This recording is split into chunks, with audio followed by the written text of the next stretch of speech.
This Civic Media podcast is sponsored by UW Organ and Tissue Donation. Organ donations are desperately needed, and now is the right time to become an organ donor. Talk to your family. Get the dot. Save lives. Go to heroicdeed.com.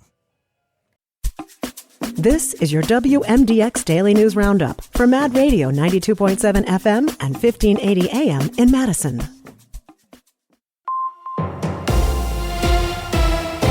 For 92.7 WMDX News, I'm Savannah Tomei Olson. Dane County Executive Melissa Agard has a challenger this spring. She just won the seat in November, but that was only to finish out Joe Parisi's term. Now, Stefan Ratzlaff has filed to run against her April 1st.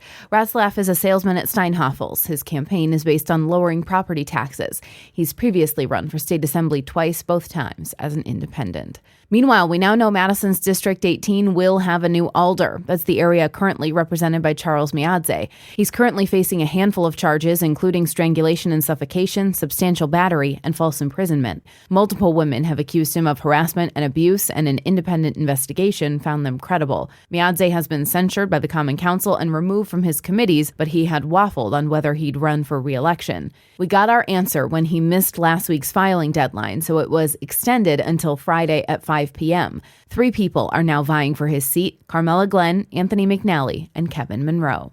An alert for parents. Madison police say strangers have approached kids near a school on the west side and offered them rides. This all happened Wednesday around Toki Middle School.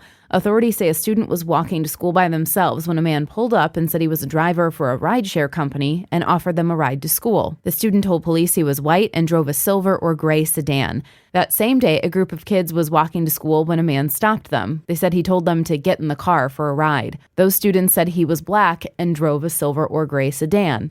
Madison police don't know yet whether these two incidents are connected, so they're asking for more information. If you know anything, you can contact them or Crime Stoppers or use the P3 Tips app. They've been adding extra patrols in that area, too. And it's a cold one today. Temperatures in the single digits and wind chills below 0 for much of the day.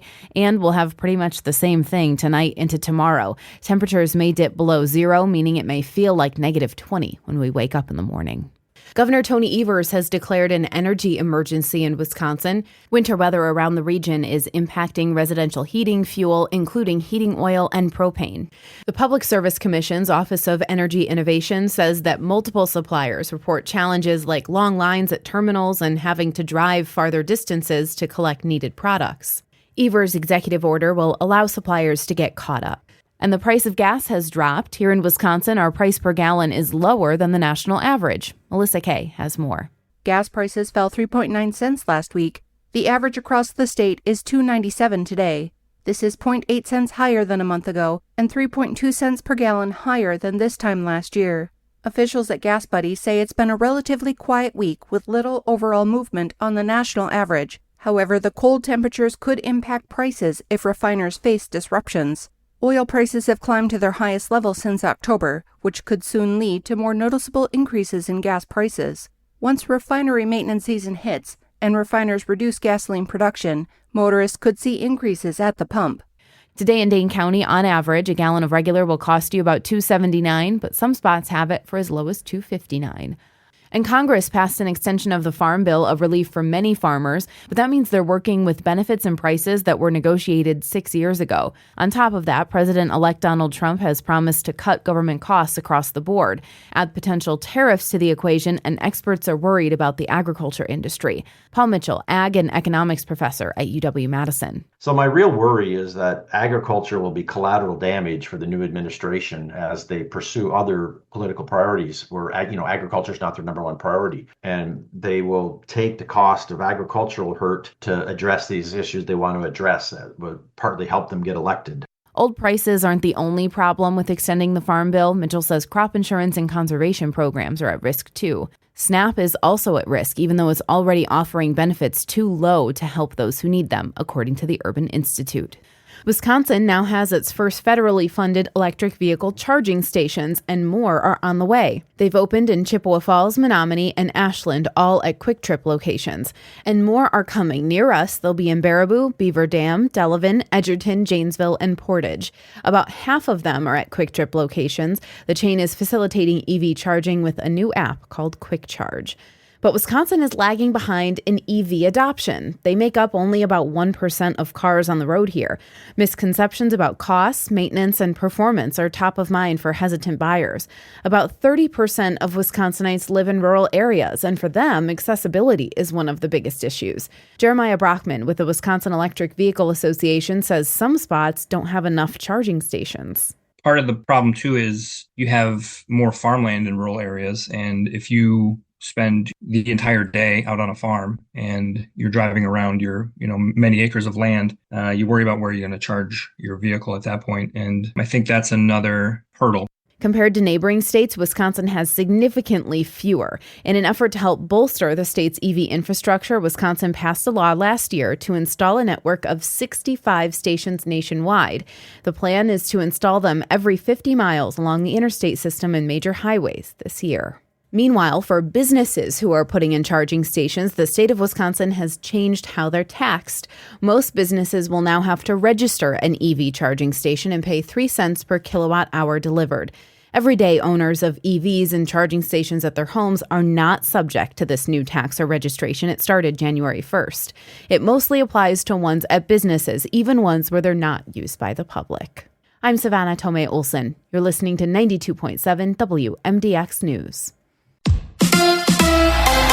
The Packers lose to the Eagles. Hi, I'm Mike Clemens with sports. The Packers fell behind early and lost to the Eagles 22-10 to bring Green Bay's season to an end. Head coach Matt LaFleur. You can't start the way we did and to fumble the opening kick and then turn it into a touchdown and be down 7-0 from the jump. It was obviously too much to overcome. But I appreciate the heck out of our guys in that locker room. Those guys show up every day with a great attitude, great energy, and compete. And I thought our guys competed to the final whistle. Quarterback Jordan Love threw 3 interceptions in the game and was asked what happened to the Packers offense in losses to Minnesota, Chicago, and now Philadelphia. I'm not sure. It's something that we'll look at and figure out in the offseason to clean up. But, it's pretty much just comes down to executing and making plays out there, and just wasn't good enough. NBA, the Bucks losing to the Knicks 140-106. New York's Jalen Brunson with 41 points. The Bucks host the Sacramento Kings tomorrow night at 7 o'clock. With sports, I'm Mike Clemens.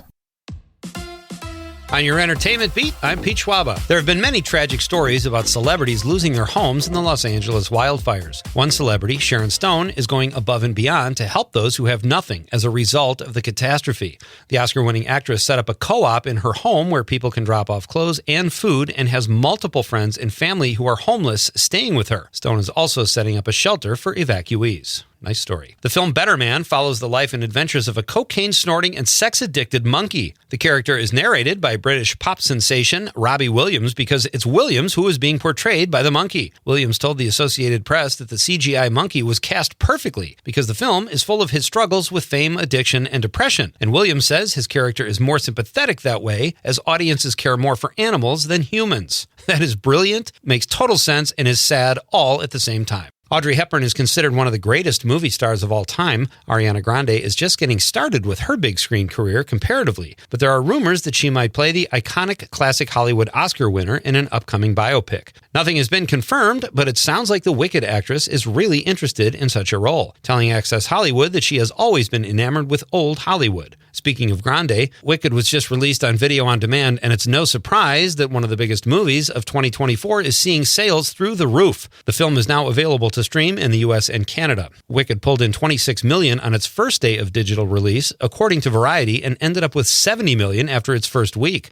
The nice thing about watching Wicked at home is you will not have strangers standing up and singing along. After meeting on the set of School of Rock over 2 decades ago, 2 students are tying the knot. When they were just 10 years old, Angelo Masagli, also referred to as Tough Guy in the film, and Caitlin Hale, a.k.a. Blondie, met while auditioning for the Jack Black film. The child actors connected again in 2018. By then, they had both left acting behind. Masagli is a lawyer, and Hale is now an OBGYN sonographer. The paths we take. Zombie and/or Cillian Murphy fans might be upset to know that the actor will not appear in the film 28 years later. There was speculation Cillian's character Jim might be in the new installment when a preview dropped with a zombie that had striking similarities to Murphy. The Oscar-winning Oppenheimer star confirmed he is not in the new film, but is open to appearing in future 28-day films. This third installment is actually the first film in a new trilogy. 28 years later opens in June of this year. For more showbiz fun, tune into Nightlight with me, Pete Schwaba, weeknights from 6 to 8 p.m. on the Civic Media Radio Network. It is a cold one this morning. The wind chill in the teens below zero, and we're going to keep that wind chill below zero most of the day today. Sunny and breezy, 13 our high this afternoon. Tonight down to 1 below. Tomorrow, sunshine,